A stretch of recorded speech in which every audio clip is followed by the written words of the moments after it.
د ننګرهار ولایت مرکز جلال آباد ښار او 11 ولسوالیو کې د مالیې وزارت د غیر مشروطې بودیجې څخه 70 میلیون افغانیو په لګښت د پوهنې، کلو پراختیا، کرنې، روغتیا او سوداګرۍ برخه کې پروژې پلي کیږي. په همدې موخه د ولایت مرستیال تمیم عارف مومند په مشرۍ د غوي په 28مه ولایت مقام کې د مهمو پروژو ټاکلو په موخه غونډه وشوه چې پر مهال د ولایت مستوفي سکتوري خدماتونو، اقتصاد، کرنې، ښځو چارو، پوهنې، کلو پراختیا، صنعت او سوداګرۍ رئیسانو او د روغتیا او اصلاح ادارو استازو ګډون کړی. د ولایت مرستیال د ادارو مسؤلینو ته سپارښتنه وکړه ترڅو اړینې پروژې چې ولسونه ورته ډیر اړتیا لري تطبیق کړي او ورکړل شوې بودیجه په خپل وخت سره په لګښت ورسوي. د دغه غونډې پر مهال پریکړه وشوه ترڅو په جلال آباد ښار، بټي کوټ، سره رود، پچیراګام، رودات، غنیخیلو، خوږیاڼیو، کامې، ګوشتې، لالپورې او مومندرې ولسوالیو کې د کرنې، روغتیا، کلو پراختیا، پوهنې او سوداګرۍ په برخو کې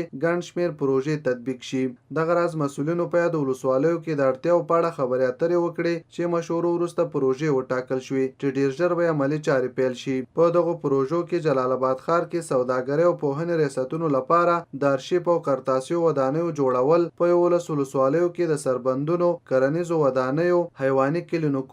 کلینیکونو او روغتونونو احاطې او تجهیزات او استنادي دیوالونو جوړول شامل دي.